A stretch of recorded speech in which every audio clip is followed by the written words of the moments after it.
Guys, I know this camera is tilting towards one side. It's bending on you. But we have to do the is it unveil or reveal? I don't know. So I'm done with the hair. The rest of it, I've already put it in hot water, rolls. I didn't get everything, but I need a scissor here. 1 second.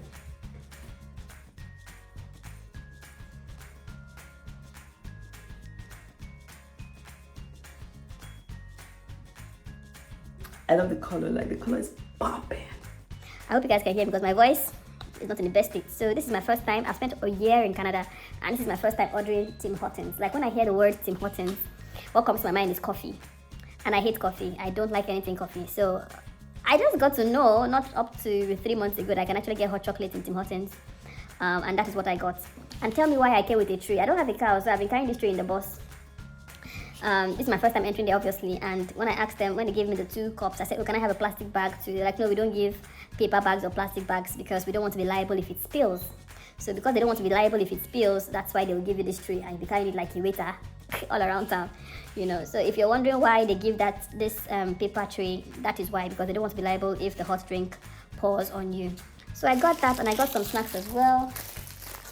I got two of this. And I got one, now I have opening it, one chocolate. Oh, no, I don't have power. One chocolate one and one like croissant. I got that croissant and one other pepper bread. So I got those ones. How's my day been today? So what did I achieve? In the morning, I went to run a blood test. I don't know if I've dropped the video of the medical issues that have happened. I don't know if I've dropped that video, but if I've not, stay tuned, I'm going to drop it. So I had concerns with my thyroid. Initially they said my iron was low, my calcium was low. They put me on some medication. That got better. Then the thyroid thing and all the whole stress-induced issues, I'm like, okay, yes, I know I give myself a lot of stress. I know.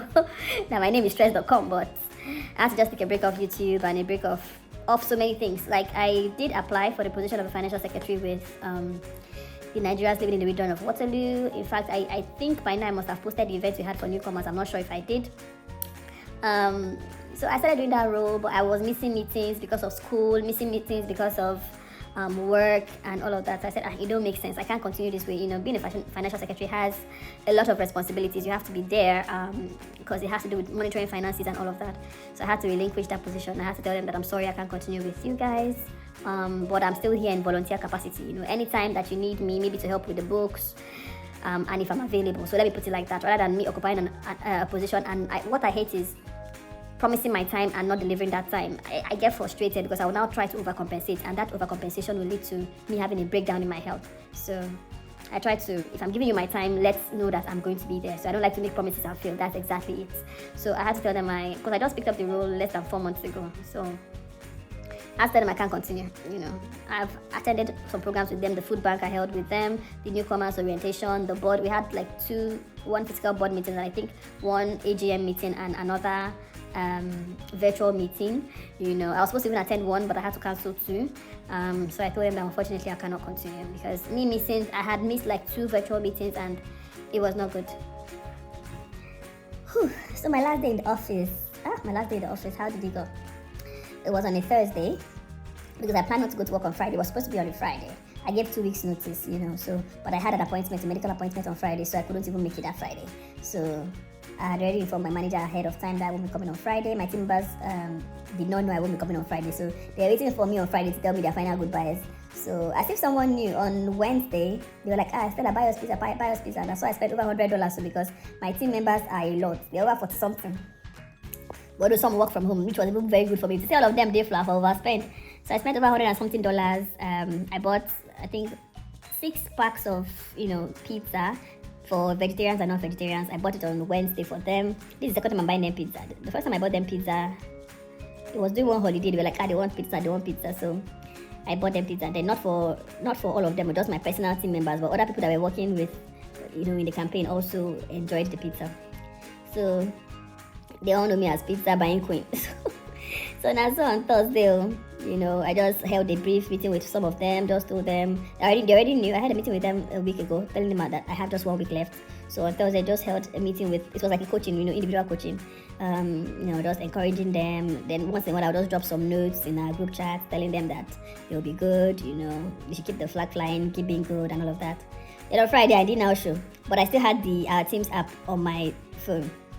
So that's how they started asking in the group chat, Stella, where are you? We can't find you in the office.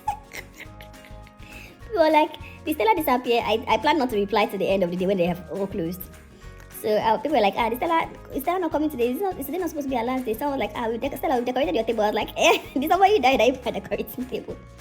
One person was like, she has gone to buy pizza. I'm sure she's coming back with lots of pizza. And it was just too fun to watch. I would miss them. They are just wonderful people. There are some people who are just doing it for eye service. There are people who genuinely like me, which I can tell. And there are some that I just know they don't like me because I'm black. I just know they don't like me because I'm black. If I wasn't black, I knew that there would be a different approach, but they are just all smiles and all of that. But hey, my manager called me on Friday, wishing me all the best. Some of my colleagues who are also supervisors also wished me the best, even before I left. Some came to hug me, they will miss me and all of that. Oh well, on to, bigger things. Like when I worked with a small group of people, I built more bond than when I work with a lot of people. In my previous role, I managed 20-something people, but the team was over 60-something. Yeah, I think we're over 60-something in the team, so we had other team leaders also. But my particular team were close to 20-something, so you wouldn't have that personal one-to-one touch, except those that were, on the floor, not those that are remote, those that are on the floor, and those that genuinely wanted to get to know me, that you have that particular bond with. But when you have a small group like I would have in my new role, because as a branch, I don't think I will have more than 6 people working with me, so when you have such people, it gives you more time to know them better, more time to understand them, more time to even motivate them to be better. So yeah, so I'm going to use this weekend to watch some motivational videos so I can have some keywords for my new team members. Everybody's going to aspire to aspire. Guys, if you don't know me, you would think that I am a rice seller, but there's a story behind this thing. So I started out with this guy because that was what my neighbor was using. The way I told I came to Canada, I lived in a basement. So the people upstairs, they're Nigerians, so this is the rice they're eating, Mr. Gudas. So they were eating this rice prior to me finishing my rice. So when I finished my rice, I went on to buy Mr. Gudas. Now this is the 3rd pack of Mr. Gudas I have eaten. Now, when I bought the first one, when I cooked the rice, it wasn't giving. Then I was cooking white rice. So I was always now watching it. I would just be tasting it. It gets soft easily, and it's not so great for jollof rice. I never liked it. Like, I was just managing it. Then the second one was gifted to me by a church member, so I did not buy that second one. So this is the 3rd one. I chop am from here, reach here. I said, no, I can't do this no more. That was how I got introduced. Cedar rice. Someone else now told me, a friend again now told me I should buy cedar. Now, I don't have a problem with cedar rice, but it's too small. This is the 2nd pack of cedar rice I'm buying. So the first rice I bought was okay. I love cedar rice, it's not bad, but it's just too small. Before you close your eye, open them, see the difference in the bags. I don't have I have never seen a bigger cedar rice. If I'm wrong, please put it in the comments. I have never seen a bigger cedar rice. I'm like, when will I finish this, or will I buy this one and finish it? Rice. So I finished 1 pack. This is the 2nd pack of cedar rice I'm buying. See, I've already opened it and I'm about to use it. So when I complained to another of my friend that, see, I like this cedar rice too, but the bag no big and the quick finish, and it's almost the same price. Like, the difference is clear in the sizing, but it's almost the same price. I'm like, I'm an Igbo girl, can I get something that has more quantity? So my friend now said, okay, she would get back to me. Now, I went to her house, see, Obasabi. Sorry, I said I went to her house. So Obasabi, I saw her having this one in her kitchen. This grace rice. I saw it in her kitchen and I saw her rice. It was very good. So I just looked at what she had in the kitchen. And listen, in her kitchen I saw this rice. She didn't tell me to go and buy it too, but I've seen her cooked rice before. And I saw this rice and I snapped it. When I went to the market and I bought this rice. So I reached out to my friend that, I have bought this rice too from the market too. And she was like, which rice is that? I said, it's Grace. She was like, Grace, that's not the rice that she wanted to tell me. I was like, but I saw this rice in your kitchen. I said, no, be this one. I said, not this one. Hey, God. And I said, how is this Grace? She said, this Grace is not bad, but this is the best rice. Now, guys, look at my life. Just take a good look at my life. Now I have this one and this bag is just big, but this one, see, the bag is big, but it's almost the same size with the cedar rice. Anyways, it's considerably bigger than the cedar, and all these rice are like $25, $26, $29 so for each this small bags of rice.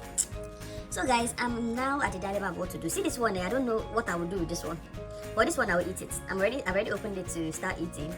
This one, I don't even know. I have not even used it. And I can't even find a receipt. I can't even remember the particular store I bought it because I think it's up to a month. God will help me in Canada. Like, I just want to find the perfect rice.